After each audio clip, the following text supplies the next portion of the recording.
Друзья, всем привет! Возможно, в 2025 году украинские беженцы, которые находятся в Германии, потеряют денежное пособие Bürgergeld, и украинских мужчин, которые тоже находятся в Германии, которые получают денежное пособие Bürgergeld, возможно, тоже ждут какие-то неприятности, связанные, конечно же, с тем, что они по Конституции Украины обязаны служить и защищать свою родину. Если вам эта тема интересна, друзья, если вы хотите знать, что же там обсуждается в парламенте, вот этими партиями, которые, скорее всего, создадут коалицию в Германии, смотрите это видео до конца, и я в этом видео постараюсь вам вкратце рассказать, что там обсуждается о Bürgergeld и о украинских мужчинах.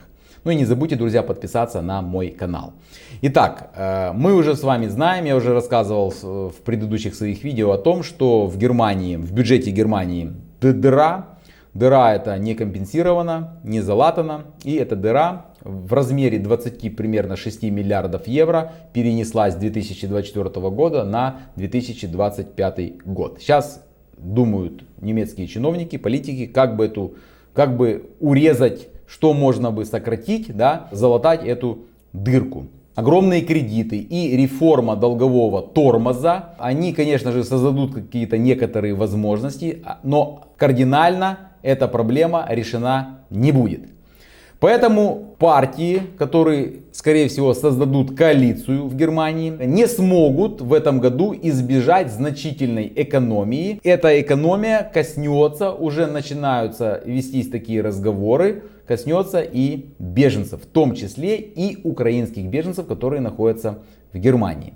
В своих видео я уже рассказывал о том, что правительство Германии сократило расходы на языковые курсы. Там вначале они сократили ровно в половину, то есть выделили там 500 миллионов, да. Вот. А потом Нэнси Фейза настояла, и там они проголосовали и добавили еще 250 миллионов евро. То есть надо потребность в миллиарде, примерно миллиард 100, но вот они там 750 миллионов выделили, ну и вроде бы там уже заявили, что этих денег хватит, курсы будут продолжаться на 2025 год. Но уже тенденция такова, что уже ищут, где бы, как я уже сказал, где бы с чего взять, чтобы сократить, чтобы эти денежки направить на погашение этой дыры. Прошедшие переговоры между Союзом и СПД закончились не очень на хорошей и позитивной ноте для украинских граждан, которые находятся в Германии по 24 параграфу. Союз предложил урезать одну из самых больших статей расходов в федеральном бюджете, сэкономить на социальных расходах. И как вы думаете, на каких именно расходах они остановились и на ком решили они сократить эти социальные выплаты? Правильно, на денежном пособии Bürgergeld и украинских беженцев, которые получают это денежное пособие. Не граждан Германии, а именно украинских беженцев. Ну, эта тема старая. Эта тема еще, Мерц ее заявил о ней еще в начале 2024 года, что идеи такие есть. Он последовательный в своих заявлениях, да, по поводу сокращения.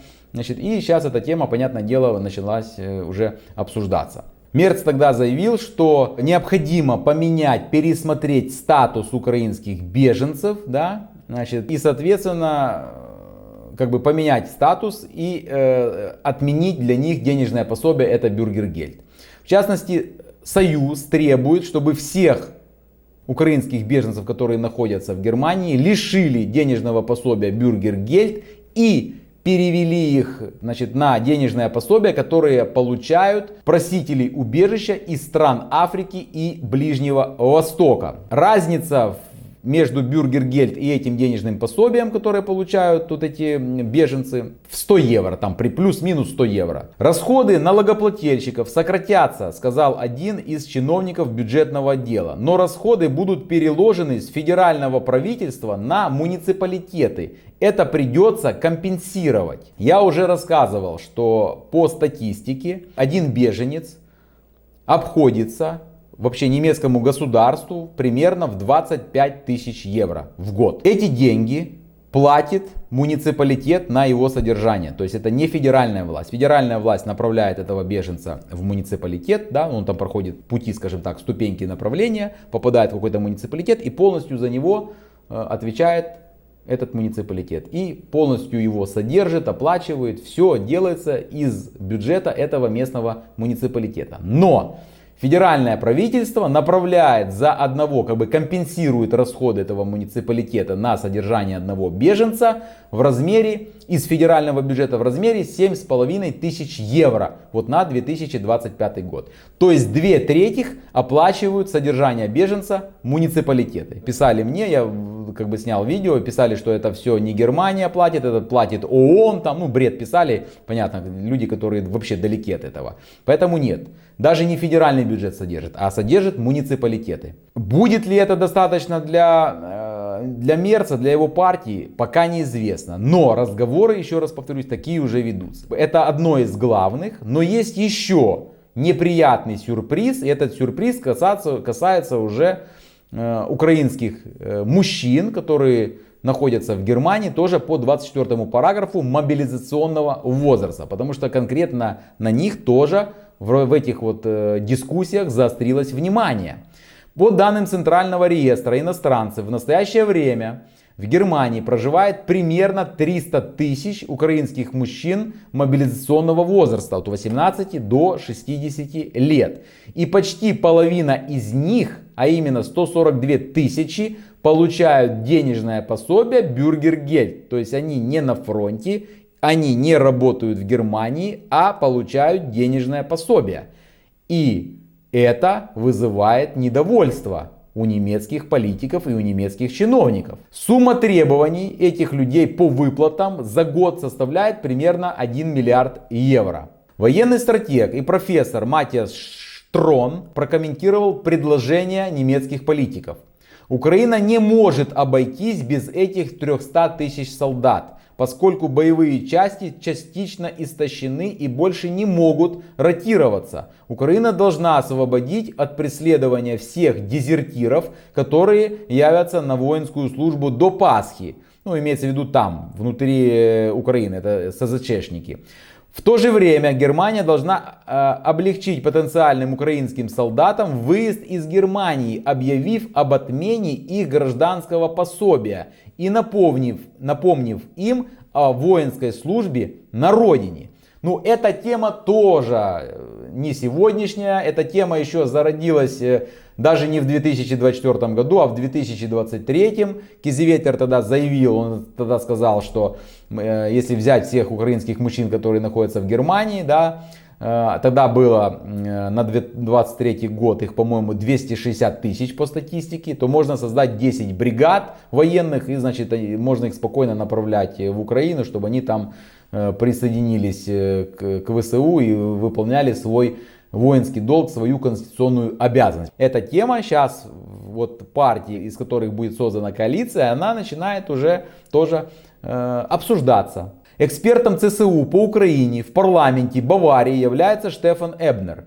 Он считает абсурдным, что Германия поддерживает Украину оружием, но в то же время вознаграждает трудоспособных мужчин, которые уклоняются от воинской службы. Это делает его вдвое дороже для Германии, сказал представитель ЦСУ. Украинские мужчины, способные служить в Германии, получают гражданское пособие Бюргергельд, а их отсутствие на фронте должно компенсироваться большими поставками оружия. Ты понимаете, к чему идет разговор?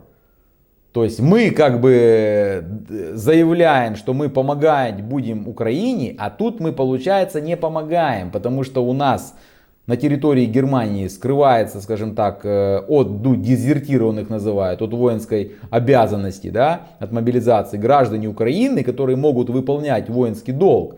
Да, а мы из-за этого вынуждены поставлять там, в 2 раза больше оружия. И поэтому тратить деньги немецких налогоплательщиков, плюс сокращая свою обороноспособность там, и так далее. Плюс мы еще деньги выделяем на вот этих дезертиров, которые даже не работают в Германии, а получают денежное пособие Бюргергельд. Я еще полгода назад говорил, друзья, украинские мужчины, те, кто находится в Германии, не работает, задумайтесь и ищите себе работу, любую работу, даже неквалифицированную. Выходите, чтобы вы не зависели от немецкого государства. Понимаете? И вот эти разговоры сейчас ведутся. И этот вопрос будет решен, вот они там до Пасхи планируют создать коалицию, подписать, и что там будет после Пасхи, ну вот какие-то решения будут приняты. Вот это все сейчас пока в виде разговоров, да, но потом, возможно, будут какие-то уже законодательные инициативы по этим всем вопросам озвучены и представлены немецкому населению. Вот так. Но немецкие чиновники думают, что если перестанут мужчинам украинским платить денежное пособие Бюргергельд, то, конечно же, мужчины прямиком поедут в Украину, да. Но я думаю, что они ошибаются, потому что есть куча других государств, да, и люди просто-напросто, в Украину 100% не поедут, да, может быть, кто-то и поедет, там, единицы, на пальцах можно будет пересчитать, вот. А в основном будут уезжать в другие страны.